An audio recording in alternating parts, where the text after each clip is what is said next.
spelling. Welcome to Lowell, Massachusetts in 1884, 50 years after the first Lowell mill strike. By now, the second industrial revolution is well underway, and many labor organizations have arisen. Although women still do not have the right to vote, they have greater freedom to participate in society, all thanks to these Lowell mill girls. Here lies the body of a Lowell mill girl. Susan, what a pleasant surprise. How long has it been? I'm not sure. 50 years?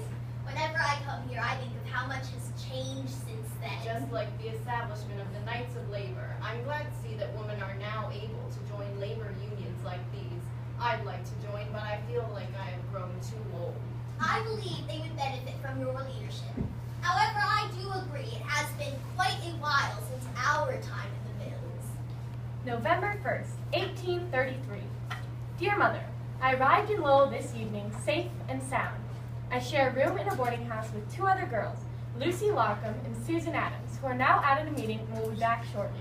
They are very nice. We're hardly abused, Lucy. No, the way we're rushed through meals, the way we stand toiling for 12 endless hours, it's only luck that we three are not in ill health. I see many of our sisters working half dead, weaving themselves into early graves. Not everyone is working just to show their independence like you. I have a mother in failing health, depending on the weekly $2 I can send home. We must not forget that there are advantages as well as disadvantages in this employment, as in every other. If we expect to find all sunshine and flowers in any station in life, we shall most surely be disappointed. Harriet. Oh, hello, Harriet. Hello. Are you writing a letter home already? Why, indeed I am. This is my first time away from home, and I am feeling a little homesick. What a dutiful daughter you are. Oh, that's the bell. That means it's time to turn out the lights. You'd better finish that letter or we'll be in trouble with the keeper. The keeper? Oh, she's so peevish. You will meet her soon. She prepares all of our meals and keeps the house in order. You'll want your sleep anyways. You must wake at 4. But it won't even be light yet. That's right. We barely see the day. We work from dark to dark. I must retire now, for tomorrow I will become a mill girl. Affectionately yours, Harriet. Harriet, wake up! The bell has tolled! I am leaving early today. Be careful. One of our sisters fell through all 6 levels of the factory staircase on her way to the weaving room yesterday. I think she was 11 like you. Come along, Harriet. The factory is in close neighborhood with the boarding house. Do you remember that morning song we taught you? Oh, yes. Morning bells I hate to hear, ringing dolefully loud and drear. Oh, isn't it a pity such a pretty girl as I should be sent to the factory to pine away and die? Welcome to Boot Cotton Mills. This is where we work. I am a weaver. This is the loom. There are different floors in this building. The first floor is the carding room. Oh, that's the overseer. He'll tell you the job. Good morning, sir. Sir? My name is Harriet Robinson, and I was Robinson Harriet, weaver. See that woman over there? She'll be teaching you to weave over the next couple of days. Thank you, sir. Where do you think you're going? I wasn't done speaking to you. Sorry, sir. I thought you were If you want to keep working here, you better keep your eyes and ears open and your mouth shut. You're dismissed. Susan, the overseer assigned me to learn from you. Oh, you're a weaver. Here's your loom. You can set up all of the strings from the... Oh, but be very careful. The shuttle moves quickly. Try not to get your fingers stuck. What was that last part? It's so loud in here. Why is it so dusty? Don't fret. It's simple work. I must go to my looms. Loom. I weave for it once. I need extra wages.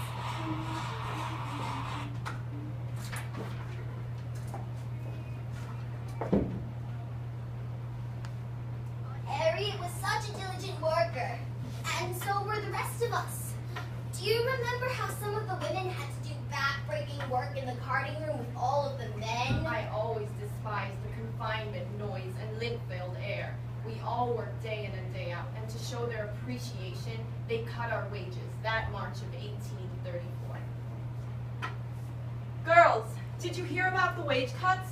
They must be I mad. can't afford this. My dear mother is ill. Is it true they're cutting a whole 10%? No, it's worse. 15. 15! That's almost 5 days pay out of every This is month. preposterous. I will be holding a meeting tonight. Let everyone know. Come on then, let's go. I can't go. I might risk losing my job, and I rely on my wages as low as they are. Fine, but know that change is on its way, whether you support it or not. Welcome, everyone. Have a seat. I will remind you that what is discussed in this meeting is highly confidential. And if it is shared, we risk losing our jobs if discovered by a keeper or an overseer. We are here to discuss the wage cuts. Whenever I raise the point that it is immoral to shut us up in a close room for 12 hours a day in the most monotonous and tedious of employment, I am told that we have come to the mills voluntarily and we can leave when we will. Voluntarily? The whip which brings us to Lowell is a necessity. We must have money, for the scripture says, "You shall not muzzle an ox while it treads out the grain," and the laborer deserves his wages. We must have money. A father's debts are to be paid, an aged mother to be supported, a brother's ambition to be aided. Is this to act from free will? Is this freedom? To my mind, it is slavery. What's all this tattle? Who's in charge of this meeting? Susan! The keeper just told Lucy to take her to the overseer. She will be fired. First they cut our wages and now they're firing us for holding meetings? We ought to do something about this. You can't mean a strike. Who has the courage to stand up to them now that Lucy's gone? We do. Together we can fight this injustice. We shall fight until we win. We shall fight until we win. We shall fight until we win. We shall fight until we win. No wage cut. I shall not be obliged to rise so early in the morning, nor be dragged about by the ringing bell, nor be confined in a close room from morning till night, unless I am rightfully compensated. We shall fight until we win.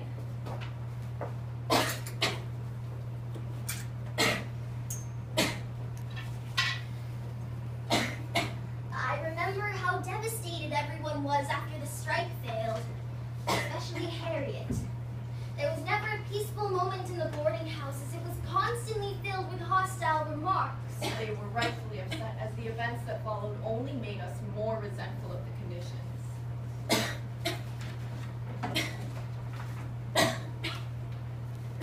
So many of us passed away from the exposure to raw cotton in the factory air. Her death was devastating. Too many lives were lost to these terrible factory conditions.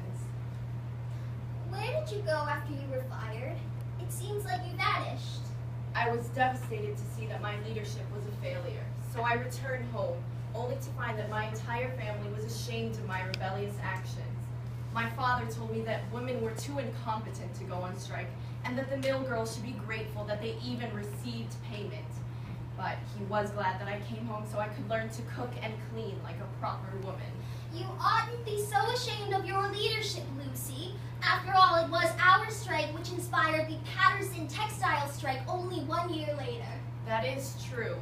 And our strike also inspired the next Lowell strike of 1836, which virtually shut down the factories for 3 months, and the 1840 strike, which reduced the working hours. I even inspired the creation of the Lowell Female Labor Reform Association. Oh, Lucy, you have always been so humble. Why, thank you, Susan. I've been thinking about what you said, and I think the Knights of Labor could use an influential leader like me. I think I'll join. Lucy and Susan lived out the rest of their lives never fully understanding the impact of the Lowell movement. Not only was our strike the first major strike in the United States, but in addition, it was led by women. This sparked the creation of the Lowell Female Labor Reform Association in 1846, the first major women's labor union. Our strike countered the ideals of the cult of domesticity and true womanhood by empowering women and allowing them to emerge from their private sphere.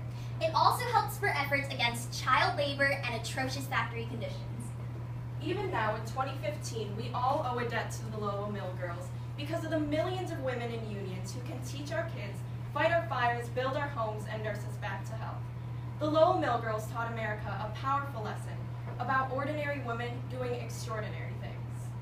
But I cannot be a slave. I will not be a slave, for I'm so fond of liberty, I cannot be a slave.